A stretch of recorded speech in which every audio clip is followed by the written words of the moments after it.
Oi, pessoal, esse vídeo vai ser a segunda parte da nossa terceira aula com o Codo. Nele a gente vai adicionar alguns obstáculos para deixar essa fase um pouquinho mais complicada e também exigir um pouco mais do jogador, não só passar por curvas. Eu vou chegar perto do personagem.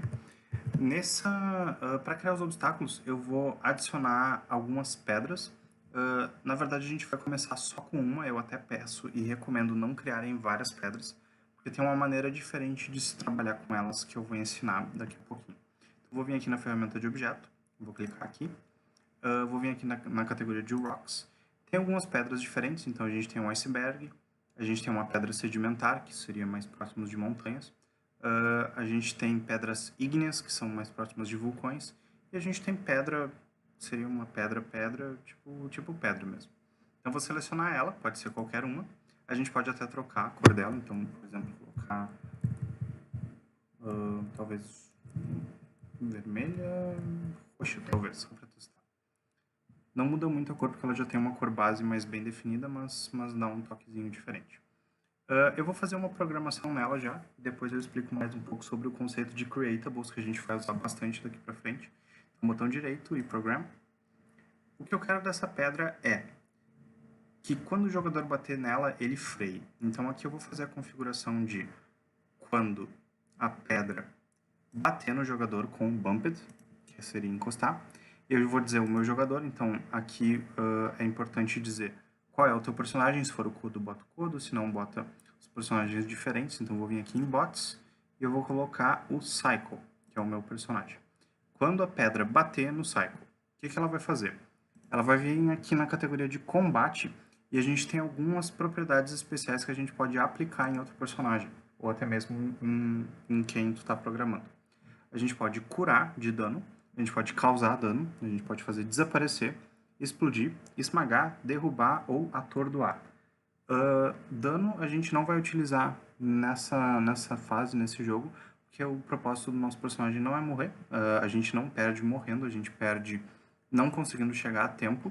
Se eu utilizar qualquer um do Vanish até o Knockout, o meu personagem, eu perco o controle dele, então ele praticamente é como se ele tivesse morrido, mas ele ainda está ali, então não seria útil. Para isso a gente vai utilizar o Stun. O Stun significa atordoar e ele faz com que o meu personagem desacelere e eu perca o controle dele por um tempo. Então vou selecionar o Stun. É importante no Stun dizer quem eu vou stunar, então quem eu vou deixar atordoado. Eu tenho o Mi, que seria a pedra, ou o It, que seria ele, o objeto em quem eu bati. Para isso eu vou usar o It. Então, quando a pedra bater no Cycle, atordoa o Cycle. Essa vai ser a nossa primeira linha. A segunda linha eu vou adicionar como prevenção, digamos assim, porque o que pode acontecer é o meu personagem ficar preso entre a borda da pista e uma pedra, então ele ficaria batendo na pedra o tempo todo, ficaria constantemente atordoado e ele não conseguiria sair dali. Então, só por precaução mesmo, toda vez que ele bater numa pedra, eu vou fazer essa pedra desaparecer. Então aqui embaixo eu vou utilizar a mesma estrutura, Bumped e Cycle.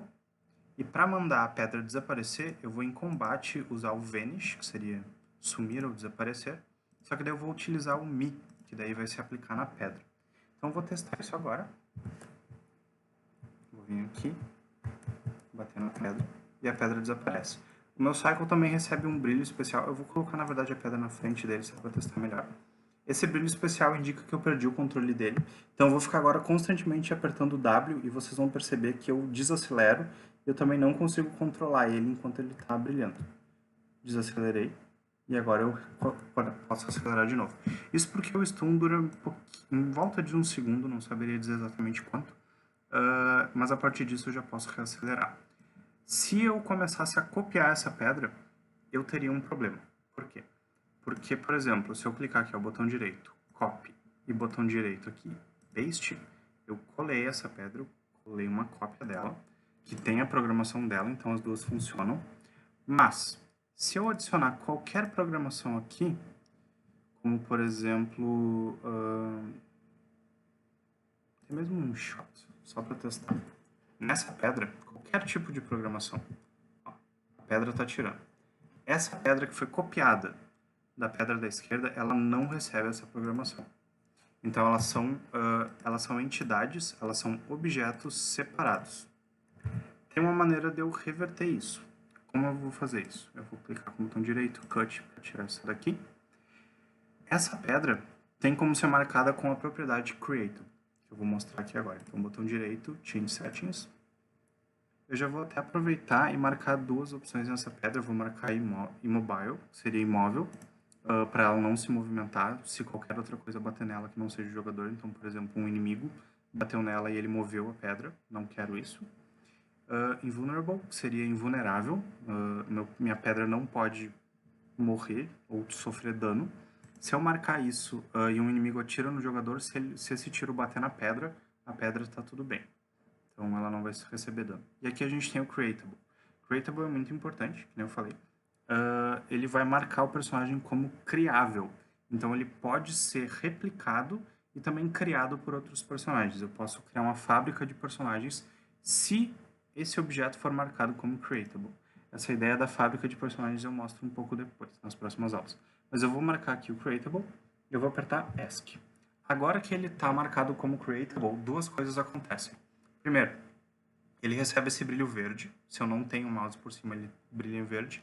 E se eu der play no jogo, ele desaparece. Objetos que são marcados como creatables não aparecem no jogo. Por quê? Porque eles são referências para serem copiados. É como se ele fosse um modelo. Só a cópia dele aparece. Mas isso eu vou mostrar melhor agora. Como é que eu copio um objeto creatable?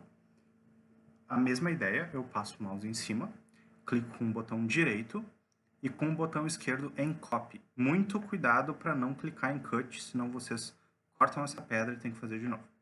Então, botão direito em cima da pedra e Copy. Eu copiei essa pedra para a memória do meu computador. E agora, para eu colar ele, seleciono qualquer lugar do terreno, clico com o botão direito, e a terceira opção a gente tem Paste, que é colar. Então, eu vou criar uma réplica dele. Ok? Parece a mesma coisa que antes. Qual a diferença? Se eu passar o mouse em cima, eu vou ver que tem uma linha pontilhada indo desse objeto, o objeto que foi criado, até o objeto original, o objeto fonte. O que isso significa? Que esse objeto da minha direita, essa pedra da direita, está copiando qualquer informação dessa pedra. Isso inclui, se eu adicionar uma linha de programação, que nem o shoot, agora essa pedra aqui recebeu a mesma informação. Ele tem a mesma linha programada. Então, vou até tirar daqui, porque não é isso que eu quero. Mas tudo que eu mudar nessa pedra, essa pedra também vai receber essa mudança. Então, se eu adicionar outra também, paste, o mesmo acontece. É importante que eu tenho que copiar da pedra original. Se eu marcar aqui, ó, botão direito, copy, botão direito, paste em outra, isso funciona com referências. Se eu fizer, por exemplo, isso aqui, ó, outra pedra, e eu copiar ela e colar, isso não vai dar certo. Tá? Mesmo que ela tenha a mesma programação, as mesmas propriedades. Se ela não é creatable, isso não funciona. Então, a gente tem aqui a ideia das referências. Tá? Por que isso é útil? Não só na programação. Eu posso fazer isso aqui, por exemplo, o botão direito, Change Size, que significa mudar tamanho. Se eu mudar o tamanho da original, eu mudo o tamanho das cópias. Então, eu consigo trocar todas ao mesmo tempo. Por exemplo, eu quero que elas tenham tamanho 2, para ser mais difícil de desviar. Qual informação não é copiada? A cor. Então, se eu trocar a cor dessa pedra aqui para azul, dessa aqui para verde e dessa daqui para vermelho, cada uma vai ter uma cor individual quando eu entrar no jogo. E como elas são as cópias e não a original, elas ficam no jogo. E a programação funciona nelas como deveria. Então, bater nela, stunei, bater nela, stunei, e vou bater nessa aqui e stunei. Lembrando que stunei significa atordoado. E a gente pode utilizar isso ao longo de praticamente todo o cenário. Então, eu posso colocar uma pedra aqui. Opa, desculpa, essa é a cópia do meu outro objeto. Cut. Tem que copiar desse aqui, ó, o botão direito, copy. Direito, paste. Paste, paste, paste, paste. Aqui, paste, paste. Adicionar várias pedras para ser os obstáculos na minha pista. Se eu passar o mouse em cima de uma, todas elas têm que estar enviando esse sinal para minha pedra original, senão não dá certo. Qual o limite máximo de cópias que eu posso ter? Isso eu defino aqui, ó. Quando eu marquei o creatable, apareceu o max created, 100 nesse caso. Não tem como colocar mais que 100, então tem que ter no máximo 100 cópias dessa pedra aqui. Eu tenho, deixa eu ver, 13, 14, então acho que tá bem tranquilo, só tem que cuidar também o nosso termômetro para não estourar a memória do computador. Então eu já posso testar a minha nova fase. Se eu bater em qualquer pedra, eu vou desacelerar. Eu posso ajustar a cor delas para indicar qualquer mudança. Então, por exemplo, uma que é mais difícil de desviar, colocar vermelho. As que são mais fáceis, verde ou azul. Ou só para bonito mesmo. Então, agora que eu tenho algumas pedras, já é mais difícil de eu desviar e eu chego em um tempo um pouco menor. Ok? Uma das coisas que eu realmente não lembro se tem variação é se eu girar a pedra. Então, botão direito, rotate, eu vou testar aqui. Se eu rotacionar essa pedra, não afetou as outras. Então, eu ainda posso ter a rotação da pedra, de cada pedra individual. Deixa eu testar aqui. Não é afetado. Então, eu posso ter cor e rotação diferente para cada uma das minhas cópias. Isso a gente pode utilizar para popular a nossa fase e deixar o jogo bem mais difícil. Essa era a segunda parte do nosso vídeo. Na próxima parte a gente vai dar uma olhada em como criar um buff, que seria uma maneira de deixar o jogador mais forte, e alguns inimigos para dificultarem ainda mais a nossa fase. Obrigado.